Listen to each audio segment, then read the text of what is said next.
when my second car accident happened, the moment it happened exactly the same way, T-boned, exactly the same way. The first thing in my mind was not if I was okay. I'm like, okay, I get it, God. I didn't do what I was said I was going to do. So you know what happens? I'm not saying you need a bad thing to happen and not bad things don't happen so you can move, but bad things happen to shake you up a little bit out of your comfort zone. And I understood that I was saying and just talking about it, but not putting action to it. That something had to switch in order for me to take those actions, work smarter, not harder, saying no more, taking self-care, giving time for myself. And that's what happened. The car accident completely stopped me, took away 70% of my business that I created as a single mother, and left me in chronic pain, anxiety, depression, emptiness, loneliness. I lost my mindset. I lost my faith, my hope. I lost myself. I felt broken. It was tough because I've been in difficult situations, but never like this. If I lost my mind on my way, I had money to seek help, go see a therapist, whatever, do something like that. But here, I had none of that. Like, finance was gone, mental was gone, emotional was gone. Chronic pain.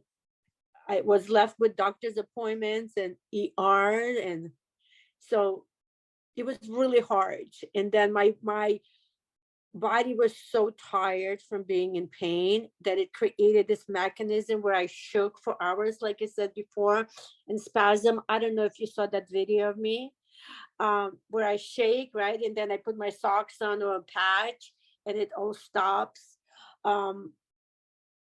If I didn't find it, I wouldn't be speaking to you today. 5 years ago, I prayed to die, like I said, and then I prayed for miracle because I could not be a burden to my daughter. She took care of me. Oh, you obviously are such a strong woman. That's why you've been given these two opportunities, because I believe in and God trusts you that you are strong enough to handle them. That's how I interpret. And then you can learn from it, and then you can come out and then even stronger, and then you will be able to help other people who well, maybe even prevent them from going through what you've been through. And I have a interesting that's a very interesting thing, because I feel like we can learn a lot on other people's mistakes, but certain things you have to go through. That's true too. Yes. Right. I fight that with my own self, because I feel like, why do we have to suffer? We can learn from some other people's mistakes. And when I made the decision, and some of the lessons that you have to learn on other people's mistakes, it's amazing, right? It's amazing, that tool. But there's certain things that you really have to go through to really understand what it means to, like, I don't want anybody to lose anything, but when you lose something, you appreciate it more. You may never get back, but the lessons through it, the healing process, the ego that has to be let go, the acceptance of that you made some mistakes, forgiveness that comes out of that, right? It is so knowledgeable. And the second car accident literally put me to my knees, and I had to like break down everything that I believed in, everything that I thought I knew. And I wasn't just healing from the car accident, I was healing from baggage from 20 years ago, because you kind of put it in a place, but it's superficial. And then I had to like say, okay. And 2 years into my, maybe a little more, well, more than I don't know, it's the last 5 years. So within 2 years, when I prayed and I got my magic socks, and I was sitting talking to the woman that changed my life, Kim, that light bulb came. the reason I was in a car accident, and how I'm going to bring the people to the light, how I'm going to show people how to celebrate themselves and heal themselves and allow themselves just to be free. That car accident had to happen. Right? Do you see how it all of the, like, I was doing great, but I still was missing that part, how I was gonna inspire people, because God said you're gonna inspire people. So my car accident was the inspiration, and that gift from God,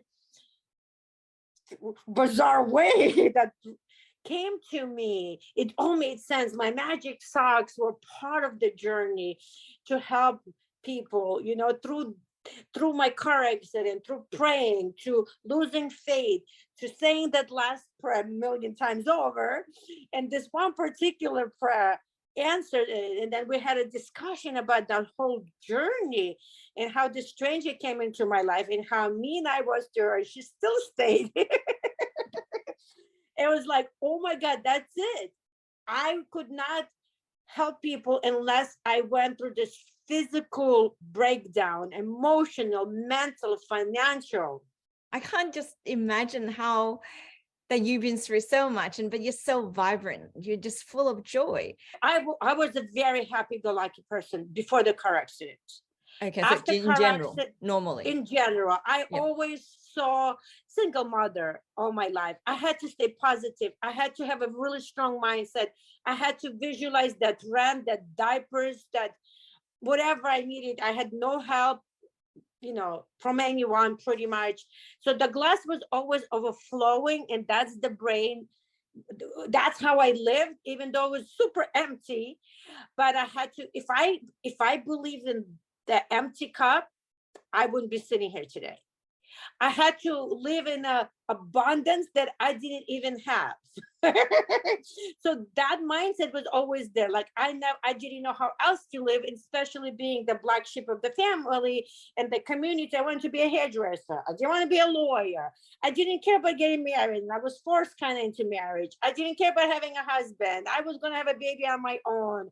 Like, I kind of live out of the box, not inside the box. So I had to have like really strong conviction, right? Like, and after the first car accident, that really, I found my voice, and I'm like, I'm done. I died.